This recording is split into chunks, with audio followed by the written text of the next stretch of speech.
Pai amado, Deus, aqui está o teu filho, o teu servo, Pai, escolhido e separado para trazer a mensagem neste culto pela manhã, Senhor. Pai, nós te pedimos e intercedemos pela vida dele nesta hora, Pai. Te pedimos que o Senhor o abençoe, que o Senhor o direcione. Pai, que o Senhor o guarde, Pai, no seu ir, no voltar, Senhor, que o Senhor esteja com ele, livrando pela direita, pela esquerda, por frente, por trás, mas que o Senhor venha usá-lo, Pai, poderosamente, Senhor. Te pedimos, Pai, usa ele, Senhor. Fala com a tua igreja, Pai, que cada um daqui venha sair alimentado nesta manhã pela tua palavra, Senhor. Pai, pois a tua palavra ela é viva e eficaz, Senhor. Ela livra, ela salva, ela cura, ela resgata, Senhor. Pai, então ajuda o teu filho nesta manhã, Senhor. Te peço, abençoe o lar dele, Pai. Abençoe o ministério dele, Pai. Abençoe o emprego dele, Pai. Naquilo que ele venha colocar as suas mãos, Pai. Que venha ser abençoado por ti, meu Senhor. É o que nós te pedimos, Pai, e te agradecemos em nome do Senhor Jesus. Amém e amém. E as palmas louvam ao Senhor.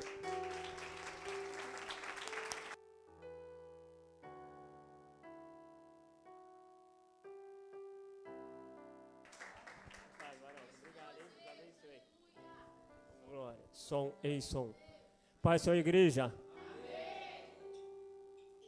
No Êxodo, capítulo 20. Agradeço a Deus por esta manhã. As crianças vão subir. Santo Deus.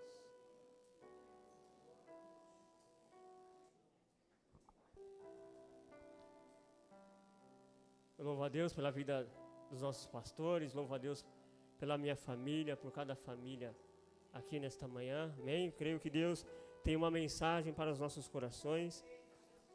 Êxodo, seu capítulo 20, passo a ler, diz assim: Então falou Deus todas essas palavras, dizendo: Eu sou o Senhor teu Deus, que te tirei da terra do Egito, da casa da servidão. Não terás outros deuses diante de mim, não farás para ti imagem de escultura, nem alguma semelhança do que há em cima nos céus, nem embaixo na terra, nem nas águas debaixo da terra.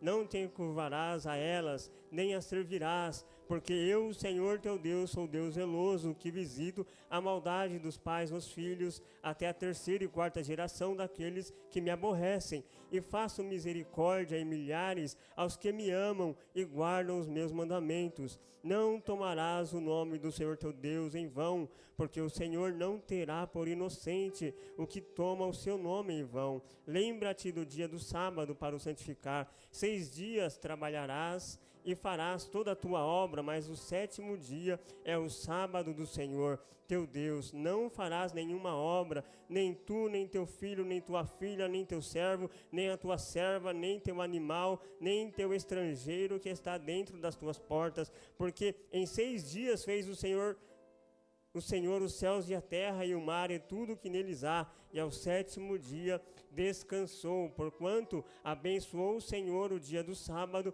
e o santificou. Honra o teu pai e a tua mãe, para que se prolongue os teus dias na terra que o Senhor teu Deus te dá.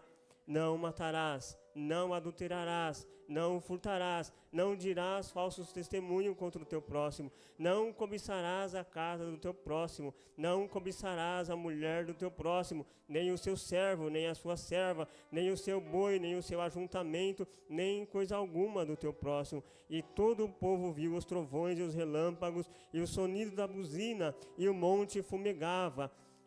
E o povo, vendo isto, retirou-se e pôs-se de longe, e disseram a Moisés: Fala tu conosco e ouviremos, e não fale Deus conosco, para que não morramos. E disse Moisés ao povo: Não temais, que Deus veio para provar-vos, e para que o seu temor esteja diante de vós, para que não pequeis. Amém? Os irmãos podem se assentar. Aleluia. Aqui o texto bem claro, falando a respeito dos 10 mandamentos. E eu analiso o que seria de nós sem os mandamentos do Senhor, sem as ordens naturais, porque tudo caminha exatamente como Deus determinou. E eu entendo que até mesmo a pessoa que não conhece, não faz parte de religião nenhuma, ela segue os mandamentos quando ela não mata, quando ela não rouba, porque isso está em nós. Deus é o Criador de todas as coisas. Nós somos criaturas e mais, somos filhos porque reconhecemos a Jesus. Mas todo ser humano tem o DNA de Deus. E há alguma coisa que aponta na consciência dele o que é errado e o que não é. E aí a graça de Jesus, que nos foi revelada, nos dá a entender todo esse mistério. E as leis de Deus, ela é por benefício do homem. Sem a lei fica tudo conturbado. Sem a lei fica tudo, vamos dizer, os homens andando pelos seus próprios caminhos. Em uma ocasião, Deus olhou para a terra e intentou destruir a terra, porque ele se entristeceu como a humanidade andava. Mas então ele viu Noé. E houve salvação para Noé e a sua casa. Porque Deus, ele se compadece, ele é misericordioso. E tudo que ele faz é para o bem do homem. Então, o primeiro mandamento que nós conhecemos bem, que é honrar ao Senhor sobre todas as coisas, é amar a Deus sobre todas as coisas. E o segundo, amar o nosso próximo. Então, quem cumpre isso, cumpre todo o mandamento, cumpre toda a lei. Porque uma vez que nós amamos a Deus, conhecemos a Deus, fica impossível nós fazermos tudo o que a lei nos manda nos fazer contra alguém. Porque o amor de Deus em nós, então isso será automaticamente exalado através das nossas vidas. Porque o Espírito Santo faz isso em nós. E ele vai determinando muitas leis. E ele diz aqui, ó, que faço misericórdia em milhares aos que me amam e guardam os meus mandamentos. E depois ele fala sobre a lei do sábado. Eu já entendo aqui que mesmo naquele tempo, essa lei do sábado, ela foi constituída para o homem ter um relacionamento com Deus. E o próprio Cristo falou, olha, eu não vim abolir a lei, eu não vim tirar a lei, eu vim cumprir a lei. E nós temos que honrar a Deus como primazia em todos os aspectos, inclusive no tempo. Então, nós não estamos presos na lei do sábado, nós não guardamos o sábado, mas nós temos a consciência que temos que ter um tempo para o nosso Deus. Amém? Então, o que a lei determina, olha, nós devemos guardar o sábado. Hoje é determinado, nós temos uma comunhão com Cristo. Nós temos, não especificamente o sábado propriamente dito, mas nós devemos buscar sim um tempo com o Senhor Jesus. Como ao terceiro dia ele ressuscitou, e ele mesmo declarou para os fariseus, olha, qual de vós que o jumento caindo, vocês não vão lá e não vão retirá-lo? Porque está além de simplesmente guardar o sábado, está além de simplesmente, olha, não vou fazer nada. Não, se você guardar o sábado, chegar a guardar o sábado e não buscar ao Senhor, talvez não seja tão proveitoso esse sábado guardado. Mas nós entendemos que esse é o mandamento de Deus, ele quer relacionamento conosco. Amém? Então ele vai declarando, e eu quero compartilhar com os irmãos aqui, principalmente o versículo 14 e o 17, que são um tanto os mais aqui, que nós colocamos alguns pecados sobre tamanho, mas para Deus não há diferença de pecado. As consequências, elas vão determinar, o grau do pecado vai ter consequências, mas para Deus, uma vez pecado, ele é pecado, e Deus não se mistura, não tem como a gente pegar alguma lei de Deus e transtornar a nosso favor, porque é fácil a lei de Deus nós usarmos ela contra alguém, mas e quando essa lei vem sobre nós, quando essa lei ela aponta o nosso erro, quando essa lei, então não há como revogar. Deus ele não vai mudar a lei dele porque ele gostou de A ou B, ele não muda a lei dele. O que ele estabeleceu, está estabelecido. Isso para o bem do homem. Aleluia. Porque a voz de Deus, quando ela é bramada através dos raios, através do simples mudar do tempo, faz com que nós tenhamos um aquebrantamento. E Deus, ele é poderoso. Então diz aqui, ó, não adulterarás. Aqui na questão clara, fala sobre o homem e a mulher. Eu entendo também que isso é sobre questão espiritual, em que quando nós lemos aqui, olha, não farás para ti imagem de escultura, nem do que há de semelhança em cima no céu, nem que há de semelhança embaixo na terra, nem nos mares. Irmãos, tudo que foge de Jesus Cristo é considerado um adultério. Quando nós então levantamos e tenhamos porventura, se tivermos algum costume de buscar horóscopo, como que vai ser meu dia, que cor de roupa que eu devo usar, então isso é um adultério.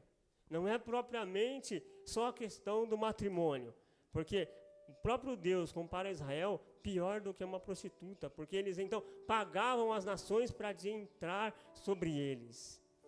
E diz aqui no 17, não cobiçarás a casa do teu próximo, não cobiçarás a mulher do teu próximo, nem o servo, nem a sua serva, nem o seu boi, nem o seu jumento, nem coisa alguma do teu próximo.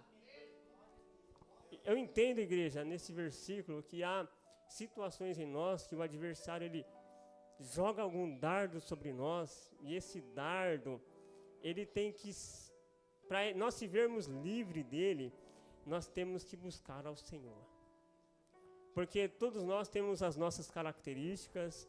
A Bíblia fala que Deus, ele não tenta ninguém, que nós somos tentados pelo que há no nosso coração, pela própria concupiscência, mas às vezes nós se deparamos com pensamentos que não são nossos, que não faz parte até mesmo dos nossos erros.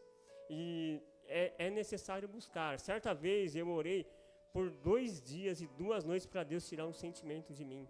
E esse sentimento que eu nunca tinha sentido. Eu já tinha passado por outras dificuldades, mas esse eu tive que buscar ao Senhor. Porque Deus me revelou e falou assim, olha, isso não é meu, muito menos de Deus. Então isso precisa sair de mim. Amém? E Deus, ele se manifestou nessa busca. Porque foi 2 dias, eu falei, Deus, eu não posso ficar assim. Isso não é teu, isso não é meu. Foi 2 dias buscando, mas o Senhor me libertou. Aleluia. Então isso, ele faz parte das nossas vidas. Então às vezes você pode pensar, olha, eu não estou pensando, eu não estou cobiçando nada de ninguém. Eu não estou mentindo. Quantas vezes na minha adolescência eu falei, olha, a partir de hoje eu sou um novo homem, eu não vou mentir mais. Isso é força humana, isso é sobre a lei. É você querer resolver as suas questões, mas não funciona assim. Porque a nossa tendência, ela é pecaminosa. Então a Bíblia fala assim, olha, o bem que eu quero fazer eu não faço, mas o mal que eu não quero, esse eu faço. E nós somos atraídos para o mal constantemente. Cabe nós crer. É como fala, olha, revestivos de toda a armadura de Deus. Então, cingir os seus lombos com a verdade do Senhor, colocando o capacete da salvação, porque então nós não ficaremos confundidos com o que o diabo tenta jogar em nós, com que a nossa concupiscência tem a tendência para então cair, mas o Senhor é poderoso para nos livrar. Eu quero ler aqui com os irmãos Provérbios 23, o seu versículo 26, ele diz assim, ó, dai-me, filho meu, o teu coração, e os teus olhos observem os meus caminhos. Ele começa pedindo algo importantíssimo de nós. Ele pede o nosso coração e que os nossos olhos observem a Deus. Porque a Bíblia fala que o coração do homem é enganoso mais do que todas as coisas perversas. Quem o conhecerá? Eu, o Senhor, esquadrinho o coração. Eu provo os pensamentos, e isso para dar a cada um segundo os seus caminhos e segundo o fruto das suas ações. Há quem diga, eu sigo o meu próprio coração, mas você corre um certo risco se o Espírito Santo não estiver guiando o seu coração. Então ele chama, ele fala, olha, e os teus olhos observem os meus caminhos. Aí ele continua aqui, ó, porque cova profunda é a prostituta e poço estreito a estranha. Também ela, como salteador, se põe a espreitar e multiplica entre os homens os iníquos. Então o diabo, ele sempre está de alguma forma nos estudando, nos avaliando. Então o que ele costumava jogar como seta, quando não começa a funcionar, e ele vai vendo outros atalhos. E a mulher prostituta, que ela não representa só a questão da prostituição, mas o próprio adversário da nossa alma, que está à espreita, ele está ao derredor, procurando a quem tragar. E aí declara aqui, para quem são os ais? Ele faz perguntas, para quem os pesares? Para quem as pelejas? Para quem as queixas? Para quem as feridas sem causas? E para quem os olhos vermelhos? Para os que se demoram perto do vinho, para os que se andam buscando bebida misturada. Não olhes para o vinho quando se mostrar vermelho, quando resplandecente no copo, e se escoa suavemente. No seu fim morderá como a cobra e como o basílico picará. Ele está dando um alerta aqui. Olha, para quem são os ais? Para quem? Há alguns profetas, quando eles buscam a Deus, que a presença de Deus se revela a eles sentem os seus pecados entrar nos seus ossos. Porque o pecado, ele traz podridão para a nossa alma, ele traz podridão, ele nos deixa fraco, ele nos deixa sem ação diante do inimigo, sem ação diante do que Deus tem determinado. Então, a própria picada da serpente, representando, então, um pecado consumado que gera morte. Então esse veneno ele vai se espalhando sobre o nosso corpo. E o salmista declarou que um abismo chama outro abismo. E às vezes parece uma coisa pequena. E essa coisa pequena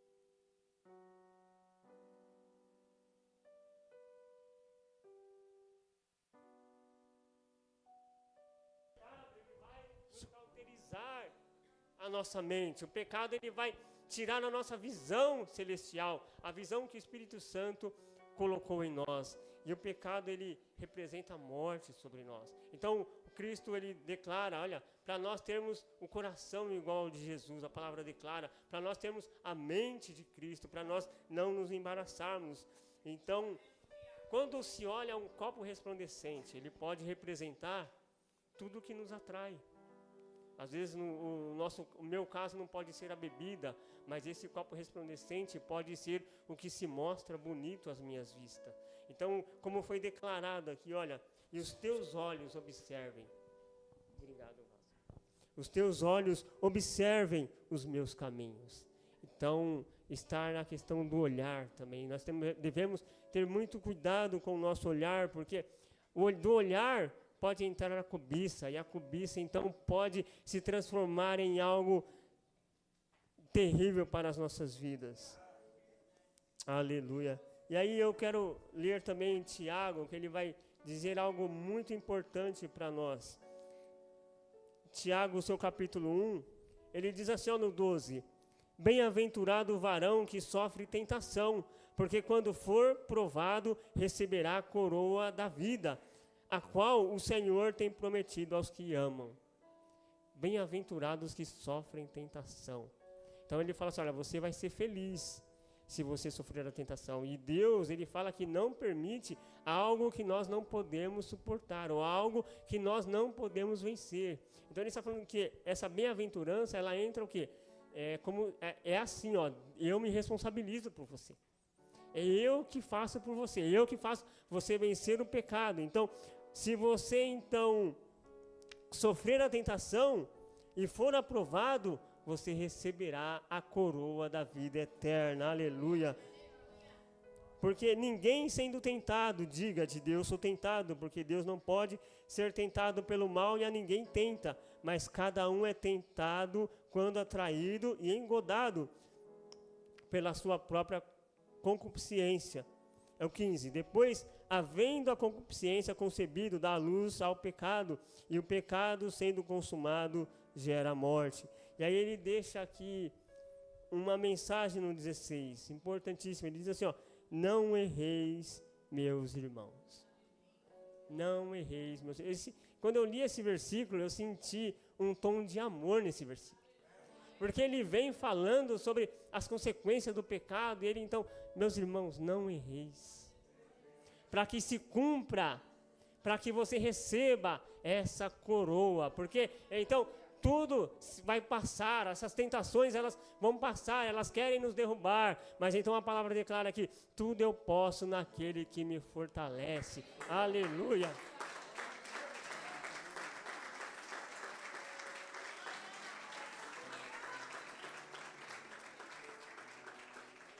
Aleluia, aleluia, Santo Deus. E o livro de Romanos, o livro preferido da nossa pastora, ele declara, ele vai falando algumas coisas sobre a igreja. Ele vai falar assim, olha, não adianta vocês condenar a turma aí com a lei e vocês mesmos não cumprir, porque vocês não escaparão dessa lei.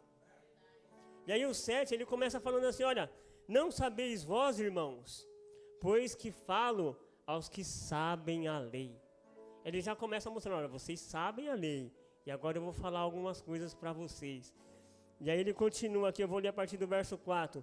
Assim, meus irmãos, também vós estáis mortos para a lei, pelo corpo de Cristo, para que sejais doutro daquele que ressuscitou dentre os mortos, a fim de que demos frutos para Deus. Porque quando estávamos na carne, as paixões dos pecados que são pela lei obravam os nossos membros para darem frutos à morte.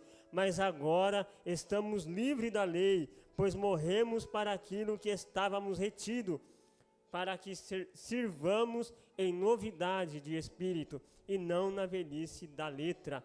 Então 7. Que diremos, pois, é a lei pecado? De modo nenhum. Mas eu não conheci o pecado, senão pela lei, porque eu não conhecia a concupiscência, se a lei não dissesse, não cobiçarás. A lei, igreja, ela resolveu em partes algo para o homem. Porque o homem sem lei, ele é como um animal, ele vai fazendo as suas... É interessante porque a gente pensa assim, sem a lei, sem a graça de Cristo, seriam todos destruídos. Deus manda Jonas ir pregar em Nínive, e o povo lá era totalmente sem lei, o pessoal lá obraram coisas terríveis. Mas cada nação, cada povo, cada período, Deus ele sabe como trabalhar em cada um. Deus então ele declarou para o próprio Jonas, olha, você teve misericórdia dessa planta e não terá misericórdia de um povo que não sabe discernir entre a mão esquerda e a mão direita. Porque nós temos o olhar muitas vezes da lei. E como eu já tinha falado, a lei para o outro muitas vezes ela é válida. Não, ele errou, ele tem que pagar por isso. Mas e quando essa lei vem contra nós?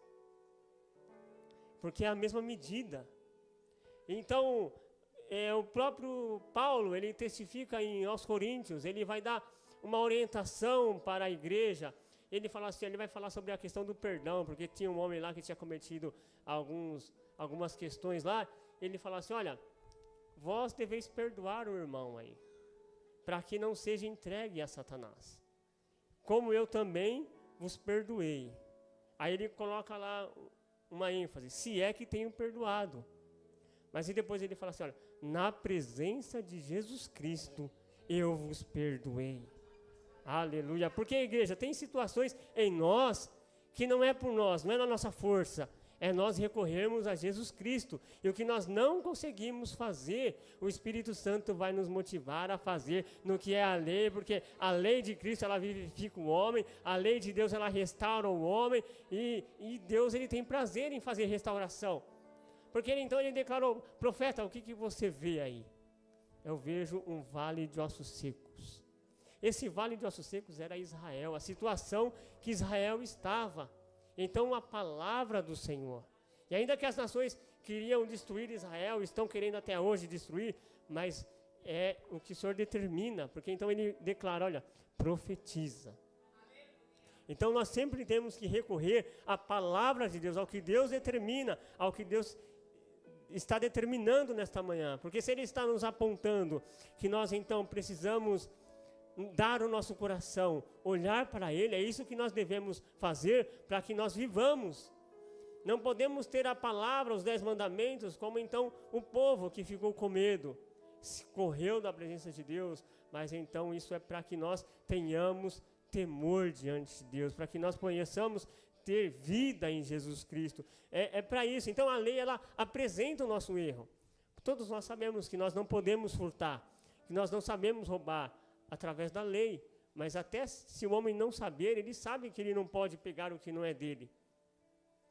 Só que a graça de Jesus, ela trabalha num mistério que então ela manifesta até o homem perdido, o homem totalmente cauterizado.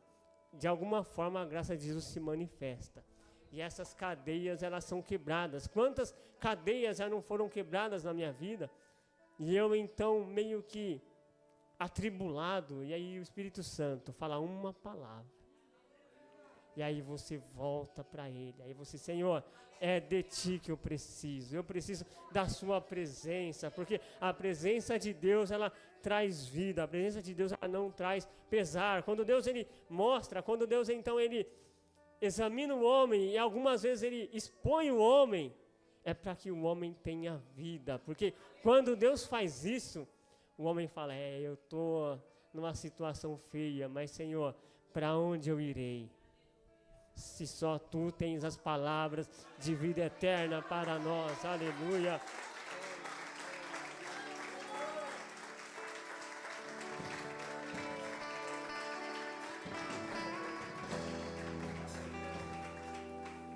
Aleluia, Santo Deus poderoso. E então, falando um pouco mais sobre a cobiça, vamos abrir, quem puder abrir a Bíblia, é 2 Samuel. 2 Samuel, no seu capítulo 11, conta-nos uma história verídica muito tremenda de um homem muito admirado até os dias de hoje, mas que deu uma pequena escorregada aí. Então diz aqui, 2 Samuel 11, e aconteceu que, tendo decorrido um ano no tempo em que os reis saem, enviou Davi a Joabe e seus servos com ele, e a todo Israel, para que destruíssem os filhos de Amon e cercassem a Rabá. Porém Davi ficou em Jerusalém. Então, no tempo da guerra, no tempo da primavera, era costume dos reis saírem para adquirir posses, para destruir os inimigos, e simplesmente Davi, ele ficou no seu palácio. E então, poucos dias atrás, uma pessoa falou assim para mim, qual que é o maior perigo hoje para um crente? Aí eu falei assim, a distração. E aí ele enfatizou muito firme, as mulheres. Aí eu falei assim, glória a Deus. Glória a Deus. Então, a história vai contar que Davi estava andando sobre o terraço do seu palácio, e ele viu uma mulher muito formosa tomando banho, e ele procura saber quem é a mulher, e é-lhe dito, olha, é esposa de Urias, é filha de um camarada aqui que eu não esqueci o nome, Aitofel. Então é pronunciado a Davi, e ainda assim, sabendo que era comprometida essa mulher, ele manda chamar esta mulher. E ela vai até ele, ela concebe dele. E Davi então começa um plano para mascarar isso, para jogar isso por debaixo dos panos, para que ninguém ou soubesse, ou para que não se perdesse o seu reino. De alguma forma, a distração de Davi o levou a isso. E o diabo, muitas vezes, nas nossas distrações, se quando nós somos inflamados pelo diabo, nós abrirmos mão de orar, de ler a Bíblia, nós corremos o risco de ir para caminhos que não era para nós ter ido. Então Davi está tomando esses atalhos aqui. Ele manda chamar Urias na guerra. E ele chega aqui então. Depois disse Davi a Urias, desce à tua casa e lave teus pés. E saindo Urias da casa real, logo saiu atrás dele a iguaria do rei. Ele manda chamar, ele fala assim, vai para tua casa, lava os teus pés, fica tranquilo. E ainda ele manda presentes para Urias. A Bíblia fala assim, que o homem traído, ele não recebe presentes. E ele manda presentes para o homem. E é interessante que quando nós olhamos Deus, o nosso Deus, como esposo da igreja, quantas vezes nós o traímos? Pelo pecado, por coisas que são resplandecentes aos nossos olhos. E aí ele, com todo o amor dele, ele fala assim, olha, eu crio a ferida, eu saro a ferida. Aleluia. Então é o que Deus quer, nos tratar, para que nós voltemos para Ele. E aí então, diz aqui, porém Urias se deitou à porta da casa real com todos os servos do seu senhor e não desceu à sua casa. Um homem que nem de Israel era. E fizeram saber a Davi, dizendo: Urias não desceu à sua casa. Então disse Davi a Urias: Não vens tu de uma jornada? Por que não desce à tua casa? E disse Urias a Davi. É interessante porque o sacerdote, aqui no caso o próprio rei, tem que dar o exemplo. Não tem como nós aqui, os obreiros, pastores, presbíteros, diáconos, cooperadores, a nave da igreja. Meu irmão, não estou falando do cargo. Eu estou falando de quem conheceu a Jesus Cristo, de quem optou por seguir a Jesus Cristo. Tem que ser exemplo. A Bíblia fala assim, olha, aos obreiros, mostre exemplo. E às vezes nós temos um discurso horrível, que fala assim, olha, não, a minha vida não tem nada a ver com o que a OB pensa. Ou às vezes somos repreendidos pelo pastor. Não, por quê? A minha vida diz respeito a mim. Não, se você professou Cristo, a tua vida diz respeito a Cristo. E as tuas obras não devem ser mais as mesmas. Porque a Bíblia fala assim, olha, ai, os escândalos são lícitos, mas ai de quem por quem eles vêm. E a fala mais, me fugiu o texto agora. Aleluia, vou continuar aqui. Por conta do exemplo, tem um outro texto que vai falar sobre a questão do exemplo, mas nós devemos dar exemplo sim, porque nós vamos nos mostrar diante de Deus, nós vamos então, tudo será mostrado, tudo será, a Bíblia fala assim, tudo que está em trevas se mostrará luz. Então não há como nós achar que a vida é nossa, porque nós devemos então fazer isso por amor a Cristo. Então ele está aqui falando com Urias. Aí Urias responde: a arca de Israel e Judá ficaram em tendas, e Joabe, meu senhor, e os servos do meu senhor estão acampados no campo, e hei eu de entrar na minha casa para comer e beber, para me deitar com a minha mulher pela tua vida e pela vida da tua alma, não farei tal coisa. É muito tremendo isso, porque ele entendeu que eles estavam em guerra. E nós hoje, agora, devemos entender da mesma maneira. Porque a guerra contra nós, ela não cessa. A guerra contra nós, ela é de dia, ela é de noite. O adversário jogando setas, dardos inflamados para nos paralisar, para que ao pregar a nossa palavra não ter poder. É essa a intenção do adversário. Então, como às vezes os mártires não puderam então parar a palavra de Deus, então eles começaram a introduzir falsos doutores. O diabo sempre vai estar trabalhando para nos travar. Mas então ele declarou: como poderia eu ir para a minha casa se o teu servo, se os homens, se a própria tenda de Israel está em tenda?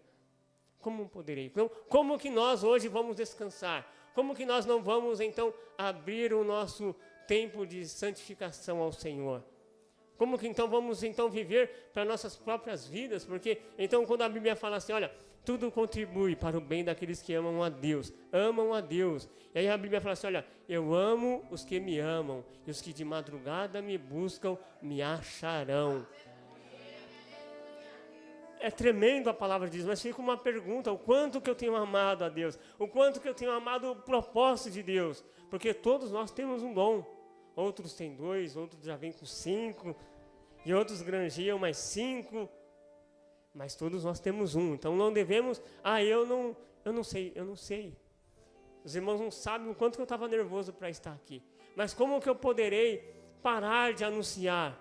Como que eu poderei falar não à palavra do Senhor? Porque esse mesmo Deus me tirou do Egito. Ele me apresentou a salvação. E aqui estou eu para pregoar, não só na igreja, mas onde quer que eu esteja, as boas novas da salvação de Jesus. Aleluia.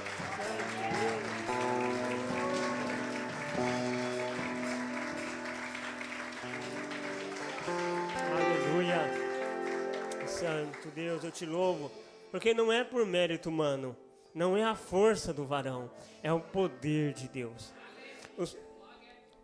Um dos homens falou assim, olha, eu não falo com vocês com palavras de sabedoria humana, mas eu falo com palavra do poder de Deus.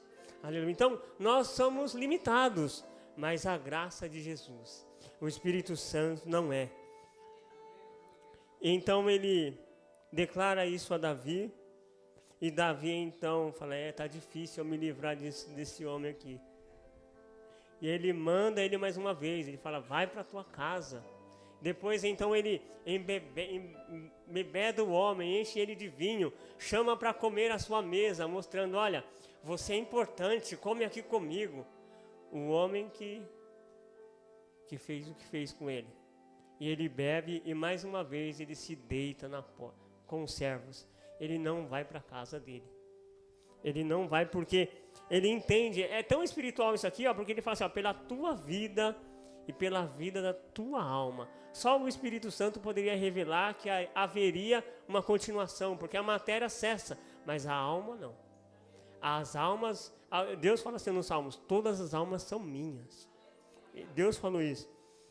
Então ele continua com o seu projeto. O fato é que esse homem não vai, e ele então escreve uma carta, a sentença de morte dele, dá na mão dele e fala, leva a Joabe. Então, chegando lá, eles faz as questões que o exército fez para que ele morresse. Ele é morto. E então vem a resposta. Davi instrui os servos dele para a resposta. E os servos vêm, ele fala assim, olha, se porventura ele se irá por conta dos homens dele ter morrido, você declarará, Urias morreu. Ele já fez toda a estratégia também, porque ele, ainda que eu entendo que ele não sabia as questões a fundo, mas ele sabia que tinha um motivo para Davi ter mandado matar Urias. Ele falou, se ele se enfurecer, você declara que ele morreu, para ver se apazigua o homem. E então depois vem a sentença. E aconteceu que decorrido um ano, no tempo em que os... Não, eu voltei no texto. Agora é o 12, que declara assim, ó. E o Senhor enviou Natã a Davi, e entrando ele a Davi disse-lhe, havia numa cidade 2 homens, um rico e outro pobre. E o rico tinha muitíssima ovelha e vacas, mas o pobre não tinha coisa nenhuma, senão uma pequena cordeira, que comprara e criara. E ela tinha crescido com ele e com seus filhos igualmente. Do seu bocado comia e do seu copo bebia, e dormia em seu regaço, e a tinha como filha. E vindo ao homem rico um viajante, deixou este de tomar das suas ovelhas e das suas vacas para guisar para o viajante que viera a ele, e tomou o cordeiro do homem pobre e o preparou para o homem que viera a ele. Então o furor de Davi se acendeu em grande maneira contra aquele homem e disse a Natã, vive o Senhor que digo que que digno de morte é o homem que fez isso, e pela cordeira tornará a arder quadruplicado, porque fez tal coisa e porque não se compadeceu. Isso aqui entra muito no que eu tinha falado anteriormente. A lei para ela é boa, mas para você... Então diz aqui, ó. Então disse Natã a Davi, tu és esse homem, assim diz o Senhor Deus de Israel, eu te ungi rei sobre Israel, eu te livrei das mãos de Saul, e te dei casa de teu senhor e das mulheres do teu senhor em teu seio, e também te dei a casa de Israel e de Judá, e se isso fosse pouco, mais te acrescentaria tais e tais coisas, porque que pois desprezaste a palavra do Senhor, fazendo o mal diante de seus olhos, a Urias o heteu feriste a espada, e a sua mulher tomaste por tua mulher, e a ele mataste com a espada dos filhos de Amon. Ele vai dando uma sentença, e é interessante porque após a morte de Urias, ele simplesmente se casa com a mulher, dando a entender, poxa, ele está fazendo algo pela viúva. E aí o profeta vem e deixa bem claro, você matou Urias. E então, diz aqui, ó, e com a espada do inimigo, hein?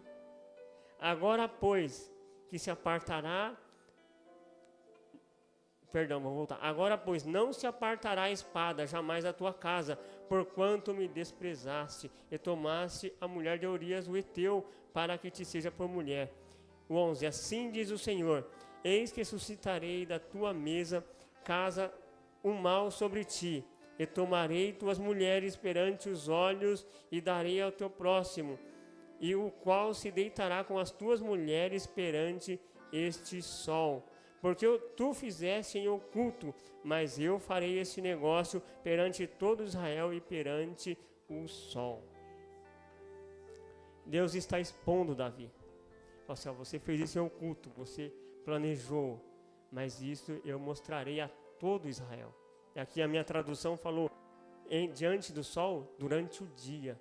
Porque a Bíblia fala assim, ó, não há nada que esteja coberto, que não haja de ser descoberto.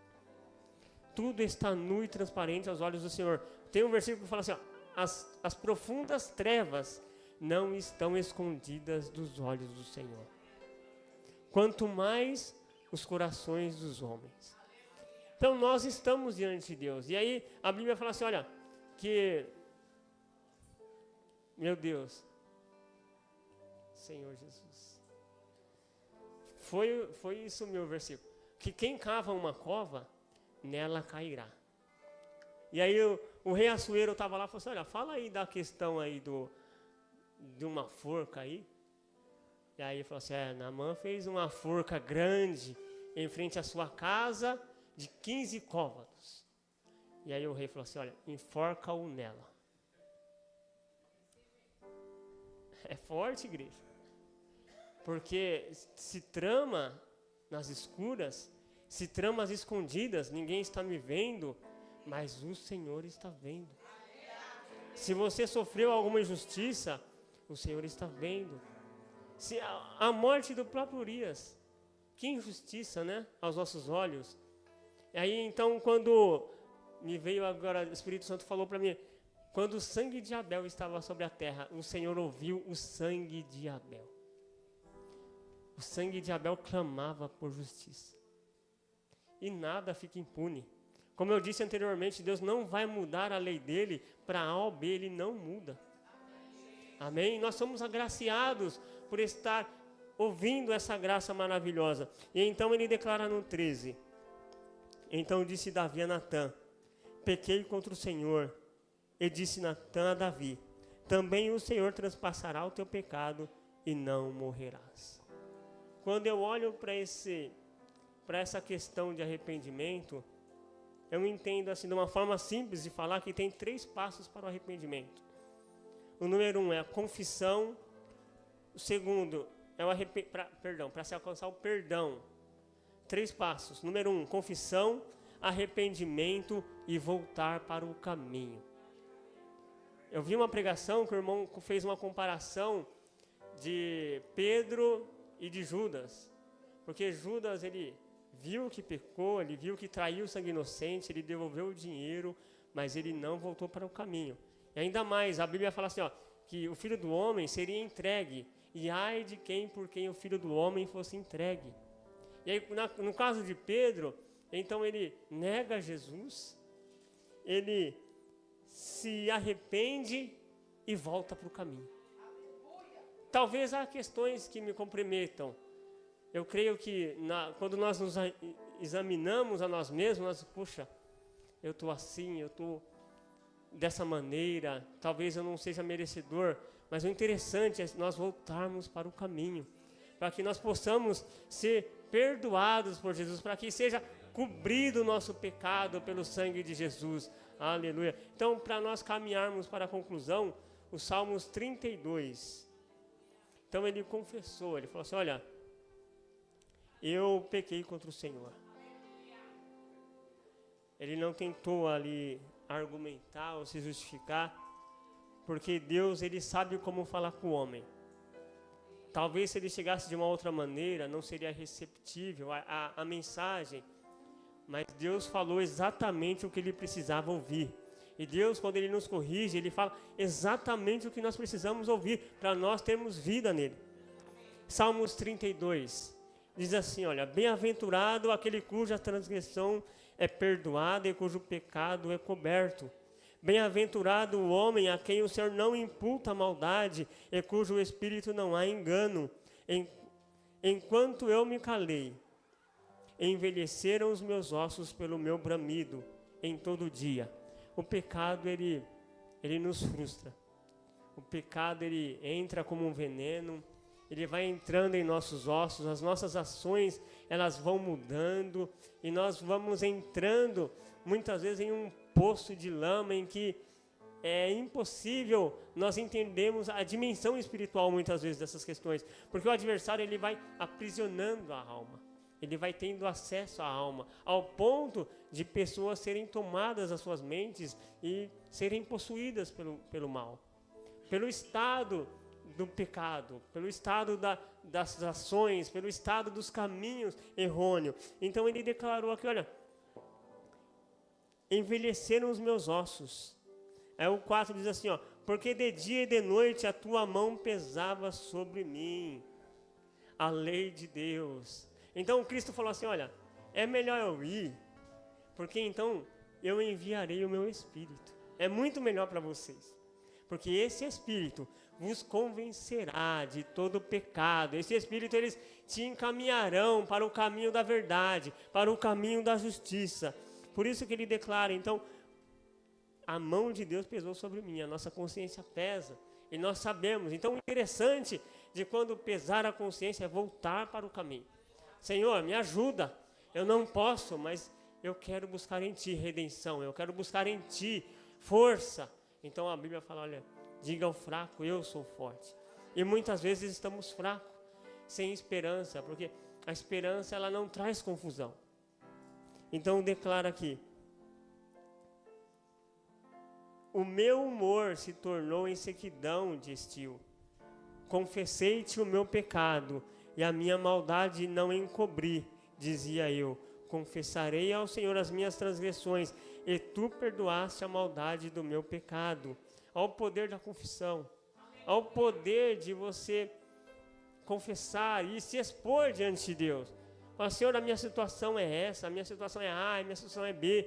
Mas então, confessar, se arrepender, voltar para o caminho, pedir graça, porque Deus, ele não desampara. E então declara aqui, pelo que todo aquele que é santo orará a ti, a tempo de te perdoar, pelo que todo aquele que é santo orará a ti, a tempo de te poder achar, até no transbordar de muitas águas, estas a ele não chegarão. Tu és o lugar em que me escoou, tu me preservas das angústias, tu me cinges de alegria, cantos de livramentos. Instruir-te-ei, aí é Deus falando, olha, eu instruir-te-ei e ensinar-te-ei o caminho que deves seguir, guiar-te-ei com os meus olhos. Aleluia, Santo Deus. Depois de nós confessarmos a Ele, expormos o que há em nós, então Ele promete, eu falei, olha, você se arrependeu e eu vou te instruir, e eu vou te guiar com os meus olhos, porque as consequências chegaram a Davi, mas ele reconheceu, ele falou, olha, eu pequei, e ele não morreu por isso. Mas então Davi, em todo o tempo, chegou ao ponto de os homens falarem mal dele. Falou, olha, esse daí é um amaldiçoado. Ele falou assim, olha, deixa isso aí pra lá. Tem coisas mais importantes. Tem coisas mais importantes, porque o Senhor nos prometeu que se nós nos arrependermos, que se nós confessarmos, Ele irá nos guiar com os olhos dele. Amém? Nós vamos sair daqui na posse dessa palavra hoje, crendo que o Senhor é o nosso guia, que o Senhor é o nosso socorro, que o Senhor é a nossa fortaleza, que quando não estiver aonde olhar, então se você olhar para o monte e não tiver socorro, olhe para o Senhor, porque então Ele fará todas as